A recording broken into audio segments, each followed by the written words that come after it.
오늘 본문은 스스로 높아진 자들에 대한 하나님의 심판입니다.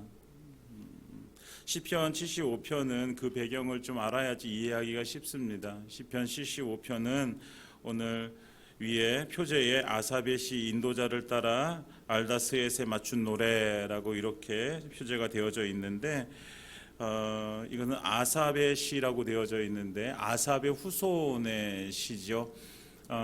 이 시편 75편의 배경은 남쪽의 유다의 히스기야라는 왕을 배경으로 두고 있습니다. 히스기야 왕이 이제 왕의 자리에 있을 때에 그 시대의 가장 강대한 나라였던 아수르가 북쪽의 이스라엘을 쳐들어오고 멸망시키게 되어집니다. 그리고 그 여세를 몰아서 남쪽의 유다까지 침범하게 되어져요. 그때가 히스기야 시대 때예요. 그 아수르의 왕 산헤립이 이제 그 유다로 쳐들어와 가지고 예루살렘을 에워싸고 그리고 이제 유다까지도 멸망시키려고 하는 그런 상황 가운데 있을 때에 75편이 쓰여지게 되어지는 거죠. 그러니까 산헤립이 쳐들어왔는데 그 힘이 얼마나 강하냐면 그 유다의 히스기야와 유다의 백성들이 군인들이 나가서 감히 그 아수르와 싸울 엄두를 못 내는 거예요. 그래가지고 나라에 있는 모든 보물들을 다 모아가지고 산헤립에게 갖다 바치면서 제발 한번 봐달라고 이렇게 할 정도로 너무 비굴한 모습을 보이게 되어지죠. 이때 히스기야 왕이 이제 이사야 선지자를 찾아가가지고 중보기도를 요청하게 되어집니다. 그래서 하나님께서 이사야 선지자를 통해서 그 기도에 응답을 주시는데 이제 18장 34절 열왕기하 18장 34절에 보면 내가 나와 나의 종 다윗을 위하여 이 성을 보호하여 구원하리라 라고 이렇게 응답을 해주세요. 그러니까 하나님께서 나와 나의 종 다윗을 위하여 그 누구를 하나님 자신을 위해서 그리고 하나님과 언약을 맺은 다윗을 위해서 이 성을 보호하여 구원하겠다라고 말씀해 주신 거죠. 분명한 응답을 받게 되어져요, 히스기야가. 그러니까 이런 상황 속에서 하나님은 친히 자신이 히스기야와 유다를 보호하시겠다고 그 중에 건져주시겠다고 이렇게 약속해 주시죠. 그리고 그 뒤에 35절에 보면 여호와의 사자가 아수르 진영에 가서 군사 18만 5천 명을 죽이게 되어집니다.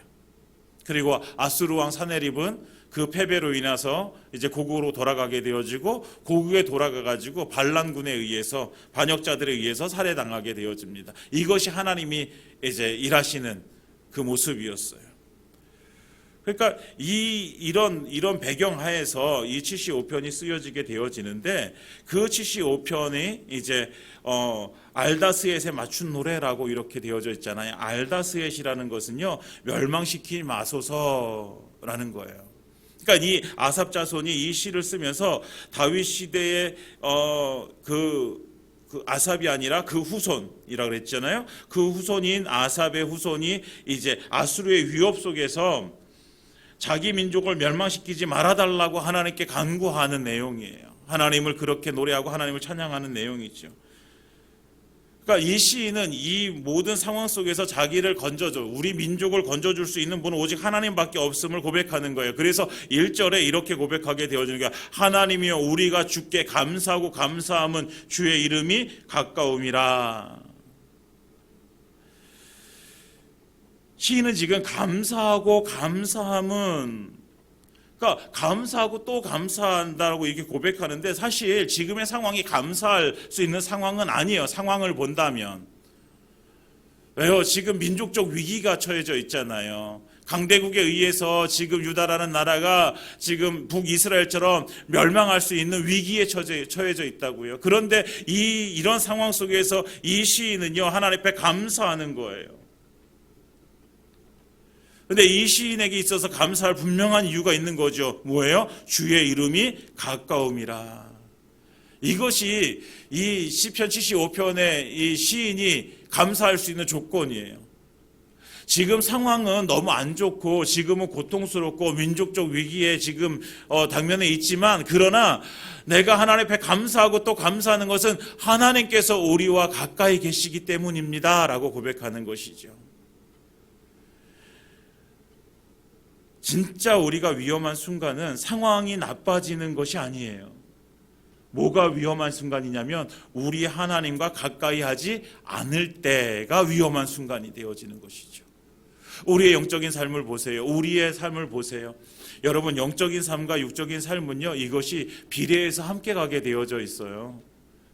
내가 영적으로는 성령 충만하고 내가 영적으로는 대단히 막 믿음으로 막 살아가고 있으면 우리의 육신의 삶도요, 정말 하나님께 주시는 그 평강의 삶으로, 비록 문제가 있어요. 문제도 우리에게 찾아와요. 고통도 찾아와요. 그러나 그 가운데서 하나님께 주시는 평강을 누리게 되어져 있는데, 만약에 우리가 영적으로도 우리가 그렇게 하나님 앞에서 영적으로 우리가 일어나지 못하면 육적으로도 우리는 일어나지 못하게 되어져 있어요. 그러니까 상황이 나빠지는 것, 상황이라는 것은 언제든지 변할 수 있어요. 그러나 하나님과 가까이 하지 않을 때, 하나님께서 우리와 함께 하지 않으실 때, 내가 하나님을 떠나 있을 때 그 당하는 어려움은 우리가 도저히 헤어나올 수 없는 고통의 순간이 되어지는 것이죠. 성경 속에 많은 인물이 나옵니다. 하나님을 떠났을 때, 하나님과 멀어졌을 때 정말 어려운 순간들을 맞이했던 사람들이 있어요. 그 중에 한 사람을 대라면 다윗이에요. 그 위대한 다윗. 여러분, 성경 안에서 다윗이 실수한 장면이 많지 않아요. 언제 실수하게 되어집니까? 자기의 부하인 우리아의 아내 밧세바를 범하게 되어져요. 이것이 다윗의 실수였어요. 실패였어요. 믿음의 실패. 그런데 이 장면 속에서 사무엘하 11장 1절에 보면 이렇게 시작되어져요. 그 해가 돌아와 왕들이 출전할 때가 되매. 이 말씀 뭐냐면, 이제 그 해가 어떤 해가 돌아와서 왕들이 전쟁에 출전할 때가 되어졌어요. 그런데 이 다윗은 가장 강력한 군대를 가지고 있었거든요. 그러니까 자기는 출전하지 않아요. 그리고 부하들만 내보내는 거예요. 그리고 자기는 어떻게 하는 거예요? 그냥 왕궁에서 편안하게 쉬는 거예요. 그러니까 저녁에 살살 바람이 불어올 때에 나가서 산책하고 이러면서 그냥 지내는 거예요. 자기의 부하들은 어떻게 해요? 전쟁에 나가가지고 지금 피 흘리면서 싸우고 있는데.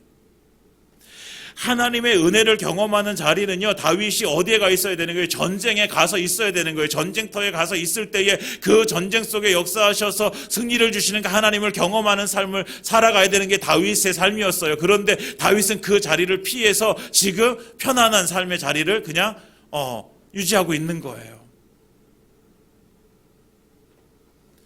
분명히 성경에서요, 사무엘 하에서 8장에 보면 다윗이 어디로 가든지 하나님께서 이기게 하셨더라, 이렇게 말씀하고 있거든요. 하나님은요, 다윗에게 계속해서 승리를 베푸셨어요. 그런데 다윗은 오늘 실패하게 되어져요. 어느 때? 하나님께서 마련해 놓으신 자리로 나아가지 않을 때에, 하나님과 멀어질 때에, 하나님과 가까이 하지 않을 때에 그는 실패를 경험하게 되어지는 것이죠. 사랑하는 여러분, 하나님을 가까이 함이 우리에게 복입니다. 반대로 하나님과 멀어지는 것은 우리에게 가장 큰 화입니다. 그러니까 우리가 복을 누린다는 것은 하나님과 가까이 하는 거예요. 하나님과 가까이. 하나님께 딱 붙어가지고 하나님과 멀어지지 않는 거예요. 날마다 하나님과 동행하는 삶을 살아가는 거예요. 함께 하신 하나님의 은혜를 누리며 살아가는 것이 우리에게 가장 큰 복이라고 하나님께서는 우리에게 말씀해 주십니다. 그런데 왜 이 사실을 알고도 왜 하나님과 멀어질까? 하나님과 가까이 하면 이것이 우리에게 복이라는 사실을 알고 있음에도 불구하고 왜 하나님과 멀어진 삶을 살게 되어질까? 그 나름대로 재미가 있기 때문에 그래요. 하나님과 멀어졌을 때, 그것이 성경은 죄라고, 하나님과 멀어지는 것을 성경은 죄라고 얘기하는데, 그 죄라는 것이요, 절대로 우리에게 무섭게 다가오지 않거든요. 그 죄는요, 우리에게 우리의 본능을 자극하는 재미를 주는 거예요. 누가복음 15장에 보면 탕자가 나옵니다. 탕자. 어떤 부자 아버지를 두고 그 부자 아버지의 둘째 아들인데 그 둘째 아들이 아버지와 함께 있을 때는 모든 것들 다 누리며 살아갈 수 있었어요. 그런데 이 아들이 아버지에게 유산을 달라고 해가지고 다른 나라로 가게 되어집니다. 가가지고 뭐합니까? 그 가지고 있는 돈을 가지고 흥청망청 쓰게 되어지는 거예요. 술 친구들을 만나고 거기서 이런저런 재미있는 일들, 육신의 재미를 주는 정말 인간의 그 본능을 자극하는 일들을 거기서 다 만끽하는 거예요. 결국 그 인생은요, 거기서 정말 지금까지 그가 경험해 보지 못한 가장 밑바닥의 삶으로 그가 내려가게 되어지는 것을 보게 되어져요. 아버지와 함께 있을 때에는 그가 가장 많은 것들을 누릴 수 있는 시간이었어요. 그런데 아버지를 떠나게 되어지니 그는 가장 밑바닥까지 내려가는 인생이 되어지는 것입니다. 우리도 마찬가지로 하나님과 함께 있을 때에 우리는 가장 하나님께 주시는 그 은혜의 삶을 누리게 되어집니다. 그러나 하나님과 멀어지게 되어지면 가장 밑바닥의 삶으로 우리가 내려가게 되어진다는 사실을 우리가 기억하기를 원합니다. 사랑하는 여러분, 가장 비참한 모습이에요. 어떤 모습이요? 하나님과 멀어지는 것. 그러니까 우리가 믿음의 삶을 살아가면서 가장 경계해야 될 것이 바로 이거예요. 하나님과 멀어지는 것. 우리가 당한 상황들은 변할 수 있잖아요. 돈이 있을 때도 있고 없을 때도 있고 건강을 잃을 때도 있고 다시 찾을 때도 있고 그렇잖아요. 상황은 언제나 변화되어진다고요. 그런데 하나님을 떠나버리면 답이 없는 거예요. 우리의 영적인 삶이요, 계속해서 우리의 영혼을 파괴하기 위해서 마귀는 우는 사자와 같이 우리 옆에서 계속해서 기다리고 있단 말이에요. 언제 내가 저 영혼을 파괴할 수 있을까? 조금만 틈이라도 보이면 내가 들어가서 저 영혼을 파괴해야 될 텐데, 하나님과 멀어지게 할 텐데. 그런데 그 기회를 줘버리면, 우리가 하나님과 가까이 하지 않으면 우리는요, 언제든지 그 마귀의 유혹에 우리는 빠져들게 되어지고 우리는 정말 나락으로 빠질 수밖에 없는 인생이 되어지는 것입니다. 사랑하는 여러분, 우리가 지금 힘써야 되는 것은 우리의 상황을 바꾸려고 노력하는 것이 아니라 우리가 하나님께 가까이 가는 것입니다. 하나님께 가까이. 그러면 어떻게 하나님과 가까이 갈 수 있어요? 하나님께 가까이 갈 수 있을까? 우린 답을 다 알고 있어요. 우리가 하나님 앞에 가까이 가는 방법을, 하나님 앞에 온전한 예배를 드리는 그 자리를 지키는 거예요. 이렇게 수요 예배, 우리가 새벽 예배, 주일 예배뿐만 아니라 우리의 삶 속에서 하나님께 드리는 예배가 살아 있어야 되는 거죠. 날마다 우리가 개인적으로 하나님을 만나는 시간이 있어야 되는 거예요. 기도를 통해서, 하나님의 말씀을 통해서 하나님을 만나는 자리를 우리가 확보해야 돼요. 그것이 하나님께 가까이 가는 거예요. 보이지 않는 하나님과 어떻게 가까이 갑니까? 하나님께서 주시는 말씀을 듣는 거예요. 하나님의 말씀을 듣고 나서 하나님께 또 내 말을 하나님께 드리고, 그러면서 하나님과 대화를 하면서 그 하나님과 더 친밀한 관계를 유지하는 것이 바로 하나님께 가까이 가는 것입니다. 사랑하는 여러분, 하나님께 가까이 가시기 바랍니다.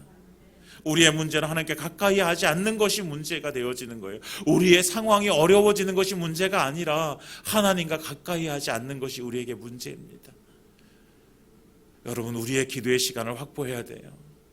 우리의 말씀의 시간을 확보해야 돼요. 우리가 하나님 앞에 예배를 드릴 때 온전한 예배를 하나님께 드리기 위해서 우리는 했어야 돼요. 그래서 우리도 고백하기를, 하나님이여, 우리가 주께 감사하고 감사하면 주의 이름이 가까움이라. 이 고백이 저와 여러분들의 삶 가운데 드려지기를 예수님의 이름으로 축원드립니다. 그래서 하나님과 가까이 하는 것. 그래서 믿음의 사람들은 언제나 하나님과 가까이 가야 되는 거예요. 그런데 하나님을 떠난 자들, 오늘 시편 75편에 이 아수르, 자기 스스로 강하다고 하는 이 아수르 민족은요, 하나님을 떠난 백성이죠. 하나님을 모르는 백성이죠. 하나님과 관계없는 백성이요. 2절에 보면 말씀하십니다. 주의 말씀이 내가 정한 기약이 이르면 내가 바르게 심판하리니. 지금 아수르에 의해서 지금 이스라엘은, 유다는 공격당하고 있는데 하나님께서 뭐라고 말씀하시냐면, 내가 정한 기약이 이르면 바르게 심판하겠다라고 이렇게 말씀하시는 거예요. 정한 기약이 이르면. 우리는 그 기약이 언제인지 몰라요. 그러나 하나님은 우리에게 말씀해 주시는 거예요. 그 때가 되어지면 그때가 되어지면 내가 바르게 심판하겠다. 어떻게 심판하시겠다? 10절에 보면요, 악인들의 뿔은 다 베고 의인들의 뿔은 높이 들리로다 라고 말씀합니다. 이것이 하나님의 심판이에요. 뿔이라고 하는 것은 힘과 권세를 얘기해요. 악인들의 힘과 권세는 하나님께서 다 베어버리시고 의인들의 힘과 권세를 하나님께서 다시 높이 세워주신다라는 거예요. 이것이 하나님의 심판의 때예요. 하나님이 정한 기약에 하나님께서 우리에게 주실 바르게 심판하시는 그 모습이라는 거죠. 사랑하는 여러분, 하나님의 정한 기약을 우리는 기다려야 되는 거예요. 하나님의 때를 기다려야 되는 것이죠. 우리가 믿음의 삶 가운데 승리하기 위해서는요, 이 하나님의 정하신 때를 기다릴 수 있는 믿음이 우리에게 필요합니다.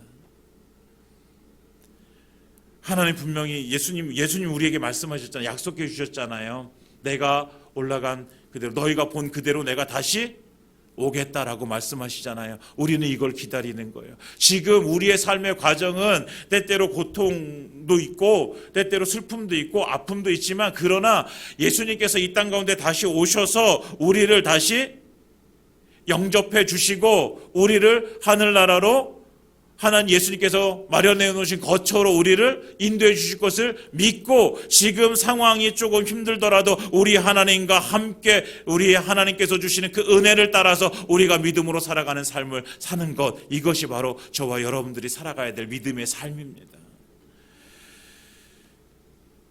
우리가 지금 해야 될 것은 그래서 깨어 있는 거예요. 깨어서 기다리는 거예요. 마태복음 25장에 열처녀 비유가 나오잖아요.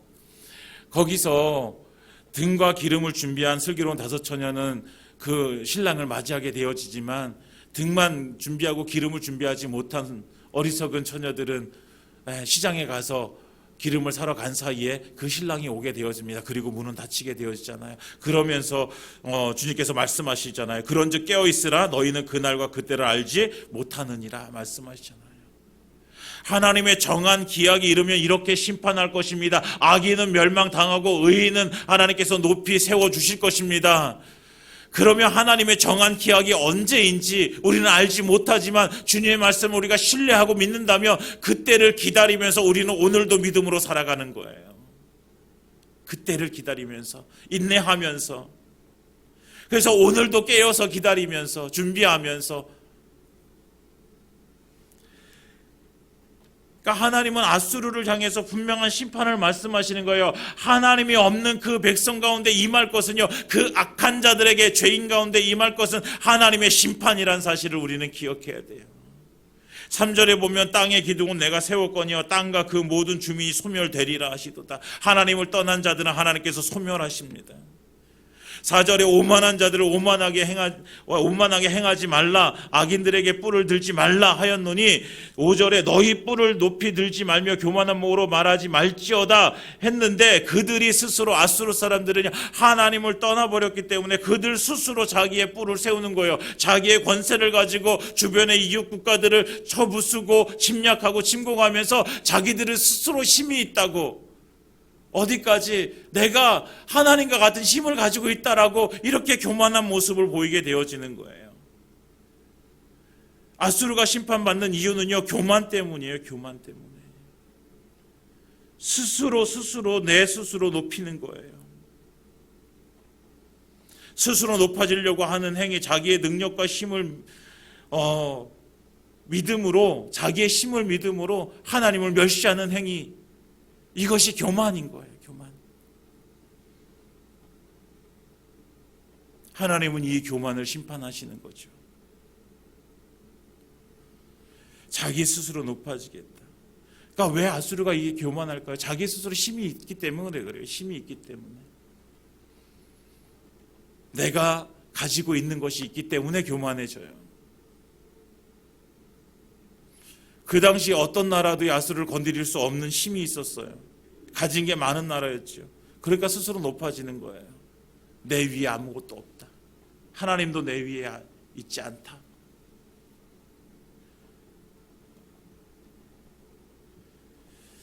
우리도 언제 교만해집니까?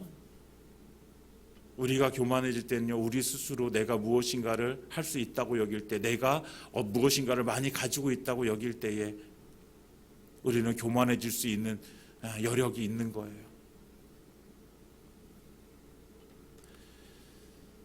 사랑하는 여러분, 하나님께서 분명히 말씀하십니다. 교만은 패망의 선봉이요 넘어짐의 앞잡이라고 잠언에서 말씀하고 계십니다. 교만함은요, 망하는 길이에요. 하나님 없이 내 스스로 무엇을 할 수 있다라고 여기는 그 순간부터 우리는 실패를 하게 되어집니다. 망하게 되어지는 것입니다. 그러니까 우리는 교만을 버리고 겸손으로 나아가야 돼요. 하나님 앞에 우리가 무릎을 꿇고 하나님을 의지해야 돼요. 내 힘으로 되어지지 않음을 우리가 인정하고 하나님의 능력을 구해야 돼요. 우리의 힘으로 할 수 있는 것이 얼마나 많이 있겠습니까? 그럼에도 불구하고 우리는 내 힘으로 많은 것들을 할 수 있다라고 여기고 우리는 그렇게 살아가죠. 하나님은 이것을 교만이라고 얘기하는 거예요. 하나님 없이 행하는 모든 것들을 하나님께서는 교만이라고 얘기하시는 거예요.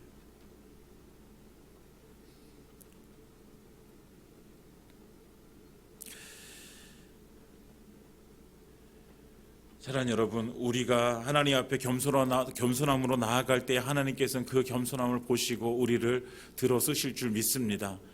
오늘 보면은요, 그들이 이렇게 얘기해요. 6절에 물은 높이는 일이 동쪽에서나 서쪽에서나 말미암지 아니하며 남쪽에서도 말미암지 아니하고, 그러니까 높이는 일이요, 동쪽이나 서쪽이나 남쪽으로 말미암지 않는다. 높이는 것은 오직 재판장이신 하나님이 이를 낮추시고 저를 높이시느니라. 낮추시는 분도 하나님이시고 높이시는 분도 하나님이십니다. 하나님이 우리를 낮추시기도 하시고 높이시기도 하시는 거예요. 이거는 하나님의 주권 가운데 있는 거예요. 하나님의 주권이란 말이죠. 그런데 우리가 스스로 높아지려고 한다. 이것이 하나님께서는 우리에게 교만이라고 말씀하시는 거예요. 여러분, 겸손하십시오. 겸손할 때 하나님께서 우리를 높여주실 줄 믿습니다. 겸손할 때 하나님께서 우리를 높이셔서 하나님께서 우리를 쓰실 줄 믿습니다. 그래서 하나님께서 우리를 높이셔서 하나님 나라에 귀하게 사용하는 그런 하나님의 도구가 되어지는 은혜가 우리에게 임하기를 예수님의 이름으로 축원드립니다. 그러니까 우리는 내가 스스로 높아지는 것이 아니라 하나님께서 높여주시는 인생이 되어져야 되는 거예요.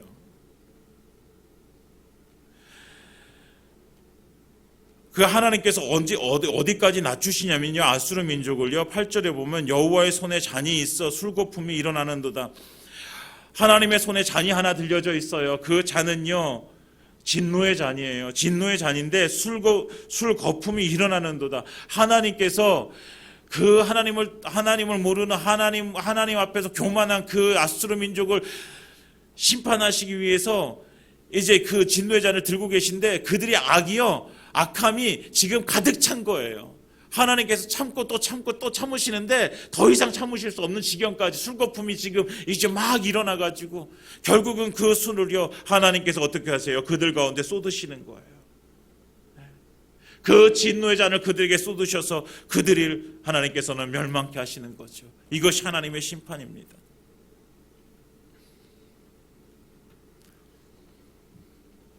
그 심판이요 언제까지? 그들이 완전히 멸망할 때까지 하나님께서는 그 심판을 내리시는 분이에요.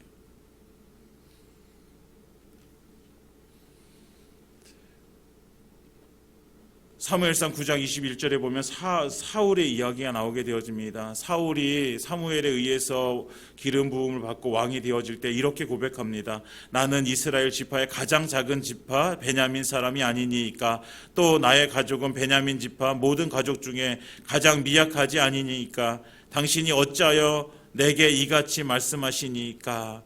그러니까 누구보다도 겸손했던 사울이에요. 왕이 되어질 때. 우리 지파는 가장 작은 지파이고 우리 가족은 베냐민 지파 중에 가장 작은 가족이고 나는 그 중에 또 가장 낮은 자입니다. 가장 낮은 자인데 어떻게 나한테 이 왕의 자리를 저한테 어떻게 이 기름 부으셔서 왕을 되라 하십니까? 이렇게 겸손했었어요. 그런데 사울이 권력을 얻고 나니까 이 겸손을 버리고 교만하게 되어지는 거예요. 제사장이 드릴 제사를 자기가 함부로 드려버리고 하나님이 멸절하라고 하신 말씀을 어기게 되어지고 이제 자기 마음대로 살게 되어지는 거예요. 하나님은 그를 낮추세요. 결국은 그를 폐하시고 하나님께 다윗을 왕으로 세우셔요. 교만한 자를 낮추시고 겸손한 자를 하나님께서 높이신다고요. 교만한 자에게 하나님께서 그 진노의 잔을 붙들고 계시면서 그것을 쏟아 부을 준비를 하고 계신 거예요. 여러분, 우리의 삶 가운데 하나님께서 부으실 잔은 진노의 잔이 아니라 복의 잔이 되어지길 원합니다. 하나님께서 우리에게 축복의 잔을 드시고 그 잔을 부으시는 우리의 삶이 되어지길 원합니다. 그렇게 하려면 어떻게 해요? 하나님과 가까이 가는 거예요. 하나님께 가까이. 이제 우리가 해야 되는 것은요, 우리가 하나님 앞에 나아가는 것입니다. 우리의 생명이신 그 하나님 앞에 우리가 나아가는 것이에요. 우리가 하나님을 왕으로 우리가 인정하고 나아가는 거예요. 하나님이 우리의 주인으로 인정하고 나아가는 거예요. 정말 우리의 삶 가운데 그 하나님이 그렇게 인정되어지길 원합니다. 자꾸만 우리가 믿음 생활하고 우리가 교회 생활하면서 우리가 빠뜨리는 것이 무엇이냐면, 우리가 신앙생활을 열심히 하면 할수록 우리가 더 이렇게 종교적인 사람이 되어져요. 종교적인 사람이. 그런데요, 우리 가운데 정말 예수님을 만났던, 하나님을 만났던 그 첫사랑의 기쁨들이 사라지고 있는 것을 우리는 또 느끼게 되어져요. 여러분들이 예수님을 처음 만났을 때 그 기쁨을 지금도 가지고 계십니까? 아니면 그것보다 더 커지셨습니까? 그때는 아무것도 몰랐어요. 교회 생활을 어떻게 하는지도 몰랐어요. 어떻게 기도하는지도 몰랐어요. 어떻게 우리가 믿음으로 살아간다는지, 어떻게 살아가는지 우리는 몰랐어요. 그렇지만 나를 사랑해 주신, 나를 위해서 십자가에 달려 죽으신 그 예수의 그 피의 은혜를 알기 때문에 그것이 너무나도 기쁘고 행복했어요. 다른 것이 없어도 내가 예수님 한 분 때문에 내가 기뻐하고 그 한 분 때문에 내가 즐거워하는 인생이었어요. 그런데 지금은요,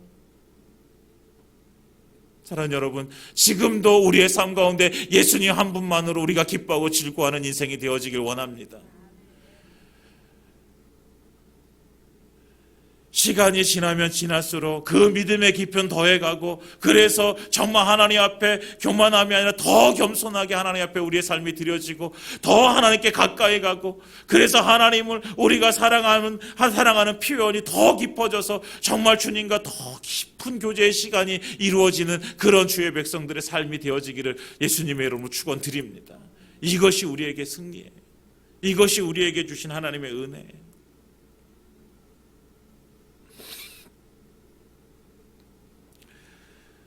우리는 참 연약합니다. 연약해요. 믿음으로 살고 있다고 하면서도요, 그 믿음이 쓰러질 때가, 이 믿음이 이렇게 쓰러질 때가, 믿음이 연약해질 때가 얼마나 많은지 몰라요.